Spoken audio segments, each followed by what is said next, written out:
کہیں اس کے منہ سے بال نکلنا شروع ہو جاتے ہیں، کہیں اس کے منہ سے قے کے ذریعے سے سوئیاں نکلنی شروع ہو جاتی ہیں، کہیں اس کا سر باری ہونا شروع ہو جاتا ہے، کہیں اس کا دل خراب ہونا شروع ہو جاتا ہے، کہیں اس کے رونے کا دل کرتا ہے، کہیں اس کا اپنا سر کو زمین پر مارنے کو دل کرتا ہے، کہیں وہ اپنے ہاتھوں کو دیواروں کے ساتھ مارتا ہے، کہیں اس کو غصہ آتا ہے، اس کا رنگ لال ہو جاتا ہے، کہیں اس کا سر باری ہو جاتا ہے، اس کا جسم ٹوٹنا شروع ہو جاتا ہے، کہیں اس کو یہ محسوس ہوتا ہے کہ میرے جسم کے اندر کوئی ٹھنڈی نوکیلی چیز کو گھسایا جا رہا ہے، تو اس کی حالت بدلنا شروع ہو جاتی ہے، وہ قابو سے باہر ہو جاتا ہے.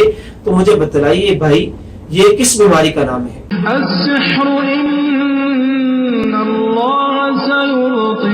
السلام علیکم ناظرین، امید کرتا ہوں آپ خیریت سے ہوں گے. اللہ رب العالمین ہم سب کو اپنے حفظ و امان میں رکھے. آج ہم بات کریں گے جادو کے حوالہ سے. دین اسلام کے اندر جادو کی حقیقت کیا ہے؟ کیا واقعتاً جادو حق ہے؟ کیا جادو برحق ہے؟ دین اسلام کے اندر اس کی کیا حقیقت ہے اور بعض مذاہب میں اس کی کیا حقیقت ہے؟ کیا مسلمان صرف اس کا انکار کرتے ہیں یا پھر مسلمان اس کو مانتے ہیں؟ کیا یہود و نصارہ اس کا انکار کرتے ہیں یا پھر یہود و نصارہ بھی اس کا اقرار کرتے ہیں؟ یہ میں آپ کے سامنے رکھوں گا. میری بات کا لب لباب یہ ہے کہ اصل میں اس دنیا کائنات کے اندر جادو کی حقیقت کیا ہے؟ کیا واقعتاً جادو ہے یا پھر یہ افواہیں ہیں، لوگوں کی باتیں ہیں، من گڑت باتیں ہیں، یا پھر لوگوں کو فراڈ لگانا، لوگوں کو لوٹنا، لوگوں کے اندر بدگمانی کو پیدا کرنا، لوگوں کے اندر لڑائی جھگڑے کو پیدا کرنے کا ایک سبب ہے، یا پھر واقعتاً جادو برحق ہے؟ تو آج کے معاشرے کے اندر اور اس دنیا کائنات کے اندر شروع سے لے کر آج تک دو قسم کے لوگ پائے جاتے ہیں. ایک وہ کہ جو جادو کا اقرار کرتے ہیں اور دوسرے وہ کہ جو جادو کا انکار کرتے ہیں. اقرار کرنے والوں میں بھی بہت ساری قسمیں ہیں. کچھ لوگ ایسے ہیں کہ جو دین کے ساتھ اٹیچ ہیں، وہ جادو کا اقرار کرتے ہیں. کچھ لوگ دین کے ساتھ اٹیچ ہوتے ہوئے بھی جادو کا انکار کرتے ہیں. کچھ لوگ ایسے ہیں جو سیکولر قسم کے ہیں، جو لبرل قسم کے ہیں، اپنے آپ کو لبرل سمجھتے ہیں، اپنے آپ کو تعلیم یافتہ سمجھتے ہیں، اپنے آپ کو ان اسلامک روایات اور جو جادو وغیرہ کی باتیں ان سے اپنے کو دور رکھتے ہیں. ایک وہ لوگ ہیں اور ایک وہ لوگ ہیں کہ جو سیکولر تو ہیں، لبرل تو ہیں، مختلف کنٹریز سے انہوں نے تعلیم تو حاصل کی ہے، وہ بہت ہی اونچے لیول کا دماغ رکھنے والے ہیں، پھر بھی وہ جادو پر اقرار کرنے والے ہیں، جادو پر ایمان لانے والے ہیں کہ جادو برحق ہے. ایسے بہت سارے لوگ ہیں. تو ہمیں یہ دیکھنا ہے مسلمان ہونے کی حیثیت سے کہ ہم نے تو اس بات پر یقین کرنا ہے کہ جو اسلام ہمیں حکم دیتا ہے، ہم نے اس بات کو دیکھنا ہے. نہ ہی ہم نے کسی دنیا دار کو دیکھنا ہے، نہ ہی ہم نے کسی مولوی کو دیکھنا ہے، نہ ہی ہم نے کسی کی کتاب کو دیکھنا ہے، نہ ہی ہم نے کسی کی بات کو دیکھنا ہے. ہم نے اگر دیکھنا ہے تو اللہ کی بات کو، اللہ کے رسول کی بات کو، اللہ کے قرآن کو اور آپ کی حدیث کو. ہم نے اس کو دیکھ کر یہ ثابت کرنا ہے اور یہ اپنے آپ پر یہ ایک چیز کو لازم کرنا ہے کہ ہم مانیں کہ جادو کی حقیقت ہے یا پھر نہیں ہے. تو مسلمان ہونے کے ناطے سے میں آپ کے سامنے قرآن و حدیث سے چند دلائل آپ کے سامنے رکھوں گا کہ جس سے یہ بات کو ثابت کیا جائے کہ جادو کی حقیقت ہے یا پھر نہیں ہے. جہاں بات کی جائے قرآن کی تو اسلام کے اندر قرآن ہر لحاظ سے نمبر 1 آتا ہے مسلمان کی نصیحت کرنے کے حوالہ سے.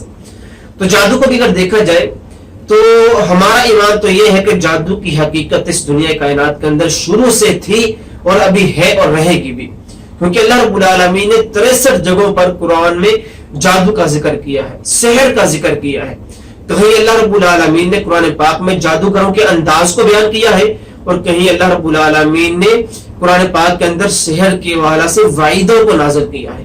کیونکہ جادو کی حقیقت تو ہے، لیکن جادو کرنا، یہ کروانا، یہ ثواب کا کام نہیں ہے یا پھر یہ نیک عمل نہیں ہے. تو یہ کبیرہ گناہ میں سے بھی کبیرہ ہے، ان میں سے ایک گناہ ہے. تو کہیں اللہ رب العالمین نے کیونکہ میرا آج کا ٹاپک یہ نہیں کہ یہ کروانا جائز ہے یا نہیں جائز یا پھر یہ ثواب ہے یا گناہ ہے، میرا ٹاپک یہ ہے کہ جادو کی حقیقت ہے یا پھر نہیں ہے.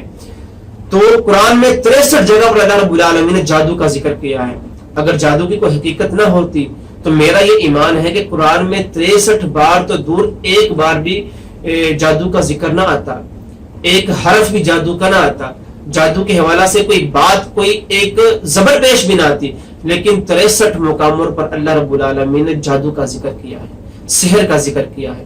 کہیں جادوگروں کے حوالہ سے بات کی ہے، کہیں سحر کروانے والوں کے حوالہ سے بات کی ہے، کہیں جو لوگ جادو کرتے ہیں ان کے حوالہ سے بات کی ہے، کہیں ان پر وعید کے حوالہ سے بات کی ہے. تو 63 مقاموں پر اللہ رب العالمین نے جادو کی حقیقت کو بیان کیا ہے. کہیں اللہ رب العالمین نے یہ بیان کیا ہے حضرت موسیٰ فرعون کا واقعہ، فلما القوا قال موسیٰ ما جئتم به السحر، اس میں بھی سحر کا ذکر ہے. واقعہ کون نہیں جانتا، جب جادوگروں نے رسیوں کو پھینکا تو لوگوں کو وہ سانپ کی شکلوں میں نظر آنے لگی، وہ بھی لوگوں پر جادو ہوا تھا. دوسرے مقام پر سورۃ بقرہ کے اندر 102 نمبر آیت وَاتَّبَعُوا مَا تَتْلُو الشَّيَاطِينُ عَلَىٰ مُلْكِ سُلَيْمَانَ وَمَا كَفَرَ سُلَيْمَانُ وَلَٰكِنَّ الشَّيَاطِينَ كَفَرُوا يُعَلِّمُونَ النَّاسَ السِّحْرَ. یہ اللہ رب العالمین نے سحر کو ایسے بیان کیا. تو 63 مقاموں پر اگر قرآن میں جادو کا ذکر ہے تو میرا ایمان یہ ہے کہ اگر 63 کی جگہ ایک دفعہ بھی جادو کا ذکر قرآن میں آتا تو میرا یہ ایمان لانا فرض تھا کہ جادو کی حقیقت ہے. تو اگر کوئی مسلمان ہے تو وہ بھی اس بات کا اقرار اگر نہ کرے تو اس کی اپنی مرضی ہے، لیکن اگر اس نے قرآن کو مانا ہے، اگر وہ مسلمان خود کو کہتا ہے تو اس کو جادو کا اقرار کرنا ہوگا. میں یہ الفاظوں کو بیان کرنے میں کوئی غلط بات تصور نہیں کرتا کہ اگر کوئی انسان جادو کا اقرار کرتا ہے تو وہ آسان الفاظ کے اندر قرآن کا انکار کرتا ہے.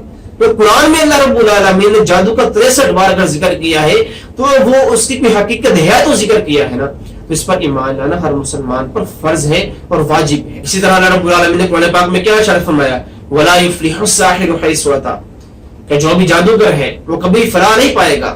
جو کہ اللہ رب العالمین نے اس کی وعیدوں کو بیان کیا ہے، کہیں واقعات کو بیان کیا ہے، کہیں وعیدوں کو بیان کیا ہے. تو جادو کی حقیقت اس دنیا کائنات میں ہمیشہ سے رہی ہے اور ہمیشہ ہی رہے گی. تو جادو پر ایمان لانا ہر مسلمان پر فرض ہے. اب تھوڑی سی بات میں کروں گا، جو لوگ جادو پر ایمان نہیں لاتے وہ کیوں نہیں لاتے؟ کچھ لوگوں کی دین سے دوری اس قدر ہے، انہوں نے دنیا ہی کو اپنا ہر کچھ سمجھ لیا ہے. وہ دنیا کی تعلیم کو، دنیا کے رسم و رواج کو اپنے مائنڈ میں انہوں نے ایسا سیٹ کر لیا ہے کہ ان کے لیے قرآن و حدیث کی بات ہی نہیں. نہ وہ قرآن پڑھتے ہیں نہ وہ حدیث پڑھتے ہیں، ان کے لیے یہ باتیں سب جھوٹ اور افواہیں ہیں. اس لیے وہ قرآن پر ایمان نہ لانے کی وجہ سے جہالت کے اندر ڈوبے ہوئے ہیں اور اس لیے وہ ان باتوں پر یقین نہیں رکھتے. اب ایک انسان ہے کہ اس کو اگر ایک دلیل دی جائے تو وہ دلیل کو سمجھ کر اگر وہ دلیل اس کو سچی لگے، وہ سچی ہو، اگر قرآن کی دلیل ہو تو میں نہیں سمجھتا کہ کسی انسان کو یا کسی مسلمان کو اس کی تصدیق کرنے کی ضرورت ہے. کوئی دلیل اس کو دی جائے تو وہ مانے، وہ تو اس کو پھر عقل مند کہا جائے گا کیونکہ پہلے وہ جہالت میں تھا. اب اس کو دلیل دے دی گئی ہے، وہ اس پر ایمان لا چکا ہے. لیکن اگر کوئی انسان ایمان نہیں تھا، اس کو دلیلیں پیش کی جاتی ہیں قرآن سے حدیث سے، اس کی آنکھوں سے دکھایا جاتا ہے، تو پھر بھی وہ ایمان نہ لائے تو اس پر صرف رحم کی دعا کی جا سکتی ہے اور کچھ بھی نہیں کیا جا سکتا، اس کو سمجھایا نہیں جا سکتا.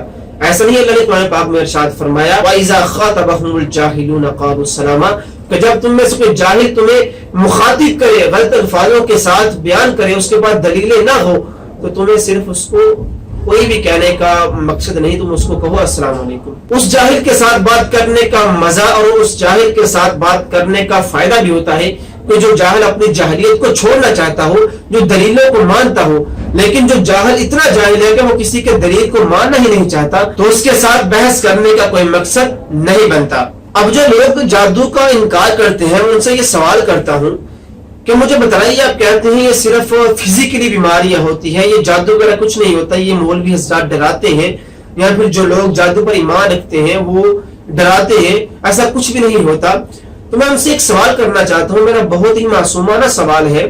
آپ ہمارے پاس آئیے، ہم آپ کو بتاتے ہیں کہ اگر کوئی انسان، میں آپ سے سوال کرتا ہوں کہ ایک انسان ہے، اس کو کوئی فزیکل بیماری نہیں، وہ جا کر ٹیسٹ کرواتا ہے، رپورٹس نارمل آتی ہیں، اس کو کوئی بھی فزیکلی جسمانی کوئی بیماری نہیں، اس پر جناتی اسرار ہیں، اس پر جادو کیا گیا ہے، وہ ہمارے سامنے بیٹھتا ہے، ہم اس پر رقیہ کرتے ہیں، اس پر بلند آواز سے قرآن کی آیات کو پڑھا جاتا ہے، سحر کی آیات کو پڑھا جاتا ہے، عذاب کی آیات کو پڑھا جاتا ہے، تو اس کی حالت بدل جاتی ہے، اس کی جو کنڈیشن ہے وہ چینج ہو جاتی ہے. وہ کہیں اس کے منہ سے بال نکلنا شروع ہو جاتے ہیں، کہیں اس کے منہ سے قے کے ذریعے سے سوئیاں نکلنی شروع ہو جاتی ہیں، کہیں اس کا سر باری ہونا شروع ہو جاتا ہے، کہیں اس کا دل خراب ہونا شروع ہو جاتا ہے، کہیں اس کے رونے کا دل کرتا ہے، کہیں اس کا اپنا سر کو زمین پر مارنے کو دل کرتا ہے، کہیں وہ اپنے ہاتھوں کو دیواروں کے ساتھ مارتا ہے، کہیں اس کو غصہ آتا ہے، اس کا رنگ لال ہو جاتا ہے، کہیں اس کا سر باری ہو جاتا ہے، اس کا جسم ٹوٹنا شروع ہو جاتا ہے، کہیں اس کو یہ محسوس ہوتا ہے کہ میرے جسم کے اندر کوئی ٹھنڈی نوکیلی چیز کو گھسایا جا رہا ہے، تو اس کی حالت بدلنا شروع ہو جاتی ہے، وہ قابو سے باہر ہو جاتا ہے. تو مجھے بتلائیے بھائی یہ کس بیماری کا نام ہے؟ وہ کون سی ایسی جسمانی بیماری ہے، وہ کون سی ایسی فزیکلی بیماری ہے کہ اگر کسی کو بخار ہو اس پر قرآن کی آیت پڑھے اور اس کو الٹی آ جائے؟ مجھے بتلائیے یہ کون سی بیماری ہے؟ کوئی بھی جسمانی فزیکل بیماری سے ایسے نہیں ہوتا. لاکھوں ویڈیوز آپ کو یوٹیوب پر ملیں گی، میں مانتا ہوں کہ اس میں سے بہت جھوٹی بھی ہوتی ہیں لیکن کچھ سچی بھی ہوتی ہیں. اگر کوئی دیکھنا چاہتا ہے وہ دیکھ بھی سکتا ہے، لائیو دیکھ سکتا ہے. ہم نے اپنی آنکھوں سے دیکھا ہے. کوئی حلفن بات دینا چاہے وہ بھی دینے کو تیار ہے. اگر کوئی چاہے کہ ہمیں دکھائے ہم اس کو دکھانے کے لیے بھی تیار ہیں. ہم نے اپنی آنکھوں سے دیکھا ہے کہ جس کو جناتی اثرات ہوں، جادو کا مسئلہ ہو، جب اس وقت قرآن کی آیات پڑھی جاتی ہیں اس کی جو کنڈیشن ہے وہ چینج ہو جاتی ہے. وہ اپنے آپ کو اپنے بس میں نہیں سمجھتا، اس کو یہ سمجھ نہیں آتی کہ میں کیا کر رہا ہوں اور کس طرف جا رہا ہوں. تو یہ کسی بھی فزیکلی جو بیمار ہو، فزیکلی مرض ہو، اس میں ایسا کچھ نہیں ہوتا. تو یہ بات میں کرنے کا مقصد یہ تھا کہ جو لوگ حقائق کو جاننے کے باوجود بھی اس پر ایمان نہ لائے تو صرف ان کے لیے رحم کی دعا کی جا سکتی ہے. دین اسلام کے اندر بھی اور دین اسلام کے علاوہ جتنے بھی مذاہب ہیں سب میں جادو کی حقیقت ہے. جیسے میں نے پہلے بھی آپ کے سامنے وہ ذکر کیا کہ موسیٰ علیہ السلام کا اور فرعون کا جو واقعہ تھا، تو موسیٰ علیہ السلام یہ اللہ پر ایمان لاتے تھے نا، باقی تو سب یہود و نصارہ تھے، فرعون کے ساتھی تھے. فرعون نے جادوگروں کو بلایا تھا تو وہ جادو پر ایمان رکھتے تھے، پھر جادو وہ کرتے تھے. تو تمام مذاہب کے اندر جادو کی حقیقت کو موجود ہے. اس پر بحث کرنا، اس پر مباحثہ کرنا یہ فضول ہے. اگر ہاں کسی کو اتنی بات کا علم نہیں، وہ جہلیت کے اندر ہے، وہ آئے اس کو یہ دلیلیں اتنی اس کے سامنے پیش کی ہیں، اگر پھر بھی وہ نہ مانے تو پھر اس کے لیے صرف ہم دعا کر سکتے ہیں، کچھ بھی نہیں کر سکتے. تو دین کے اندر بھی، اسلام کے اندر بھی اور تمام مذاہب کے اندر بھی جادو کی حقیقت موجود ہے. اللہ رب العالمین سے دعا ہے کہ اللہ رب العالمین ہمیں حق بات پر عمل کرنے کی توفیق عطا فرمائے اور جو جھوٹی اور من گھڑت باتیں ہیں اس سے بچنے کی توفیق عطا فرمائے. اللہ رب العالمین ہم سب کے حامی ناصر ہوں. واللہ عالم بالصواب.